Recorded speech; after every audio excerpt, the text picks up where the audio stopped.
still less productive. Never in the long history of the struggle has foreign labor been given the immense amounts of money and organizational support needed to assure success.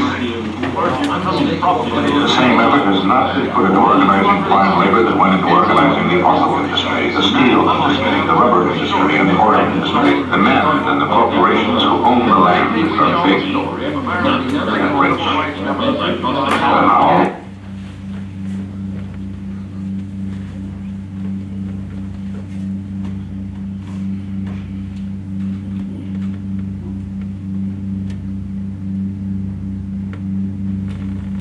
The why of this is not a true story. Have a happy dinner. He has a blowing on his exile cheap hotel.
The committee will please come to order.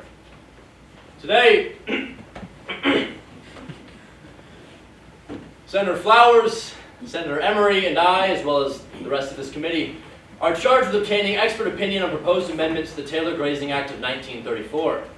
Today's hearing will begin with an expert testimony from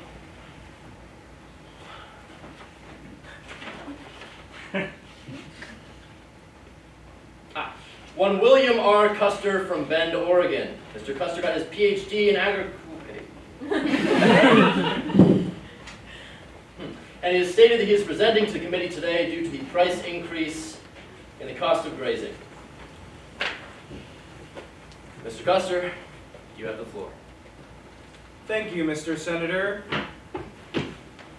I've been farming ever since I could use my hands, and I grew up with the Taylor Grazing Act as it is.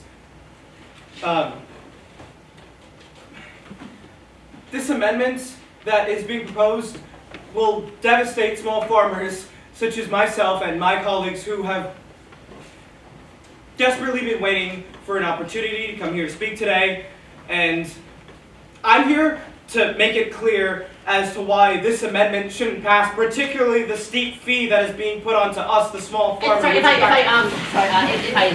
may, Mr. Custer, I believe that this is a misguided opinion that you're sharing. The purpose of this amendment, as someone who has grown up in and around farmers myself, the purpose of this amendment is to provide small farmers the opportunities to grow. The fees that you're speaking of are completely trusted. I mean, we have our most excellent professionals looking through these every day to make sure that they're good. I think that if you were to look closer into this amendment, you would see that the opportunity this presents, yes, for small farmers, but also for the farmers, named small farmers, as they do start to grow.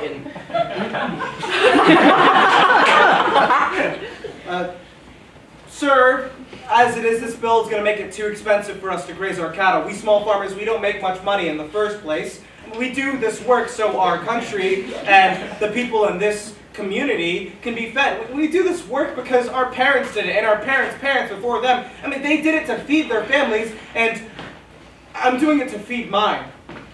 And this bill is asking us to risk our family's well-being, our children's well-being. Yeah, Mr. Custer, I find it fascinating. Right. You say, anti-money.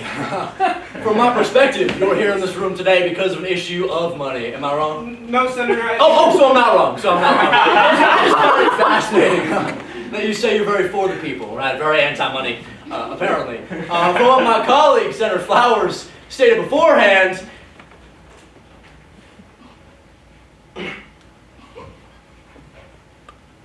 this is an issue of money. Now, Mr. Custer, I think it is best that we be honest and upfront. No, I'm simply trying to state that the charge won't work with how much we make. I mean, if we make it more expensive, No, I'm sorry, let's raise that charge more from where it currently is, or from the previous statement. I'm just very confused with your wording. This bill, we can bear it for now, sure, but if it's raised, only the large factory farmers will be able to pay it off. And as stated in this amendment, you'll also be giving them larger tax breaks. Mr. Custer, thank you. As we've all met before this, the committee and I are well aware of your stance.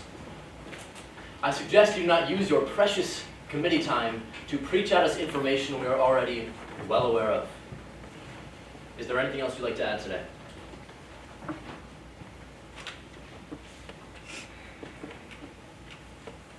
Okay. I'll speak plainly and simply. If this bill passes, we're not going to survive. Our small farms will be bled dry, and the towns we live in rely on our income to stay alive. We don't have any options. Sir, we all know we all have a choice, Mr. Custer. Look, I am also within this realm as a horse trader, and it is through that that I have learned that it is everyone's own responsibilities to utilize the opportunities that have been given to us.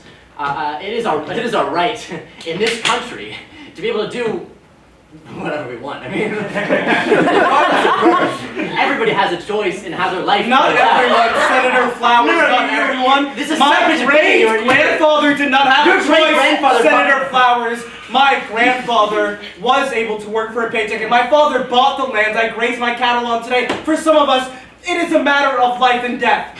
That is very aggressive wording. We have been paying the government to keep this act on its feet for the As I past 30 understand, years. you're not part of the lower class, Mr. Costa. You're relatively Well, I middle may not be class lower class. Many of my compared to those colleagues you represent. are almost starving. As it is to raise this price would be signing all of our death sentences. The American dream, Mr. Custer. See, We have paid the government to keep this act on its feet for the past 30 years, and it is 32 years.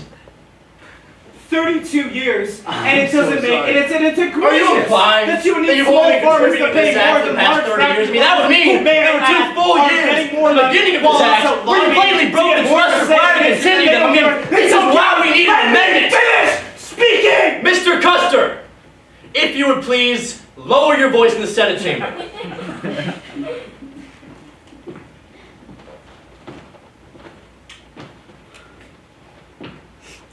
Thank you. I would appreciate it if we kept our opinions and ideals out of this courtroom. This is a hearing.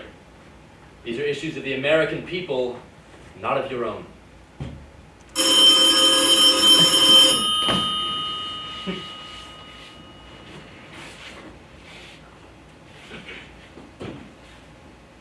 Hello?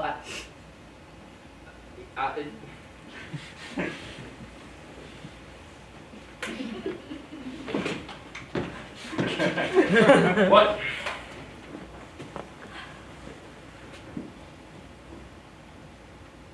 Yes, sir.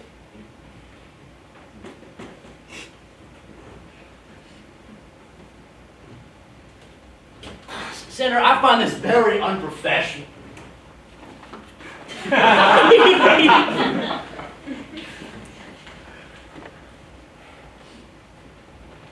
Thank you, sir.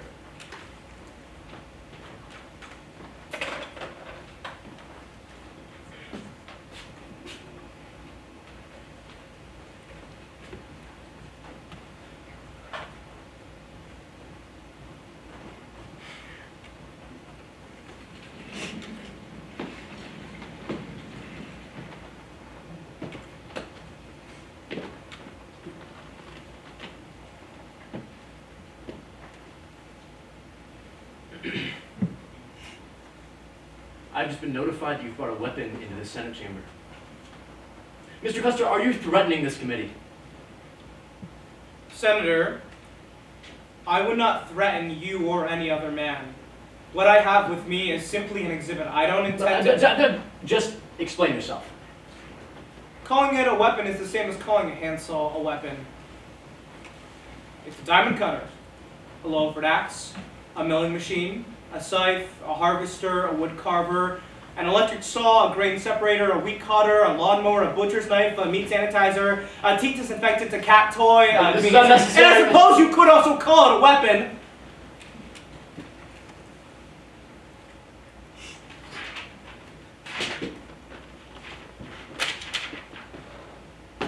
So this is your weapon? No, Senator, that's a piece of paper. Calling my device a weapon is misleading.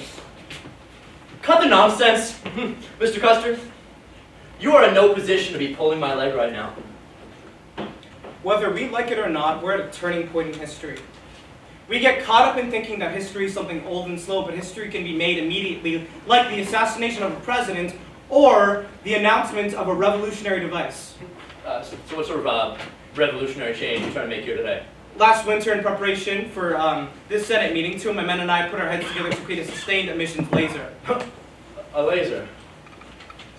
Now, we made a 9-volt battery to create 1,000,000 watts. And this particular model was made using some spare copper wire, a waveguide we got from our TV, some common quartz crystals, and a lens. The quartz crystals would be able to amplify the power in the battery, which connected through the copper wire to the waveguide and shot through the magnifying lens. And it's truly as simple and easy. Now, Mr. Custer, Give me 1 second, Senator. I'm trying to answer your question. Mr. Custer, given the circumstances, I suggest you keep your explanation short I'm simple trying to give- for your own sake. I'm trying to give you a simple explanation, but you keep cutting me off, so I can't get to my... No, you have interrupted a federal legislative session by bringing a highly dangerous device into this committee hearing. You were invited here to give expert testimony on the Land Grazing Act, not to hold us hostage with your laser. I promise. This has everything to do with the Land Grazing Act.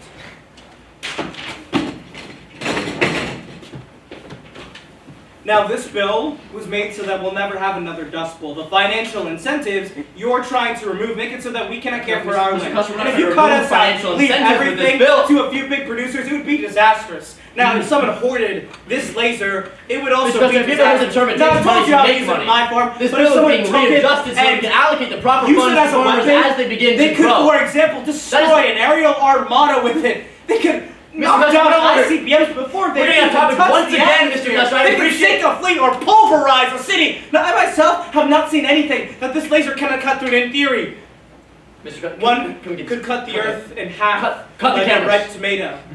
Cut. And Mr. Custer, I I appreciate myself it have not been able to stop think through where you all are. of This the seems like a threat. Cut the cameras, please. This seems like a threat. Not only I can we cut these? and to Mr. think that anyone get who these knows cameras how to use off. that device can Get use that it camera any off. way they want it. Off. Senators, that's just frightening. isn't it? Mr. Custer, if you would.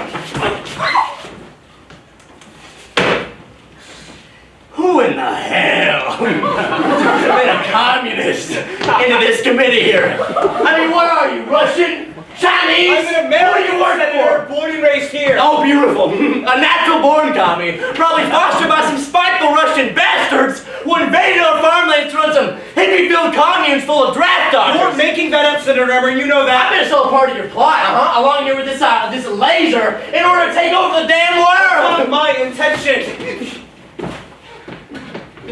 That's you're gonna get us all killed. Look, I came here to help us adapt. You have lost your right to speak before this committee. Did I ever have a right? Oh, you were granted that right. Stood We here. invited you here today. Shut me You up. had that right, and you've abused it. You're making a mistake. Fucking commie!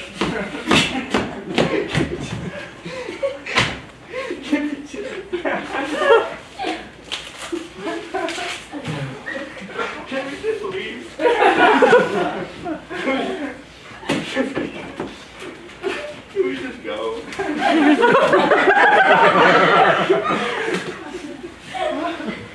I think we ought to settle down, senators. One more word out of you, and I will have you carried out of here in handcuffs. And you have not shown us a lick of respect since we invited you here today. We televised this entire event under the assumption that you'd be able to behave yourself, but no, no, no! You just had to be the big man and go ahead and throw your weight around!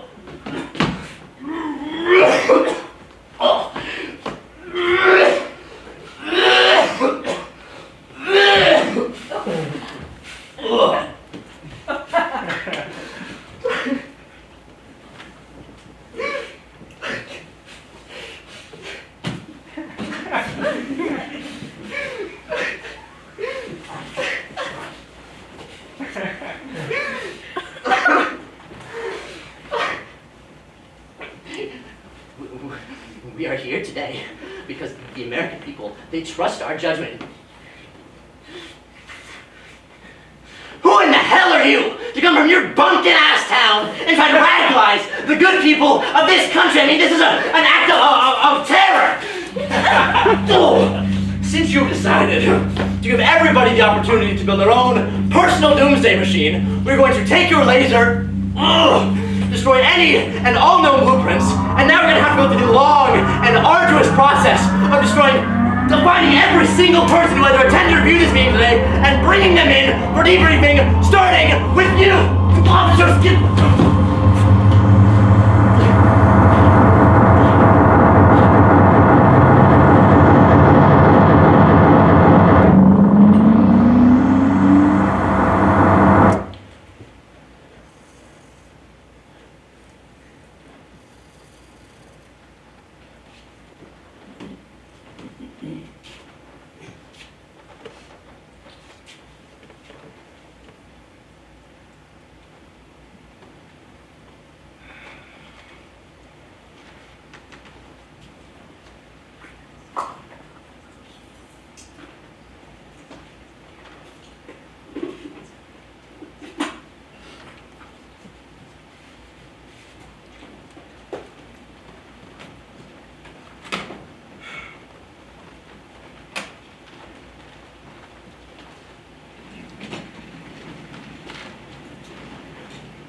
Can we get those cameras rolling?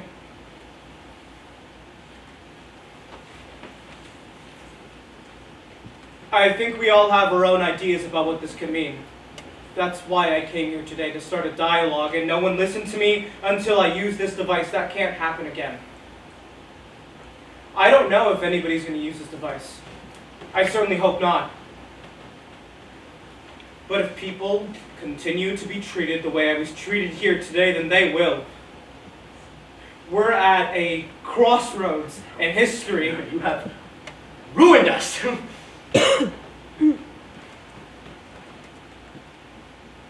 Everyone's voice now matters.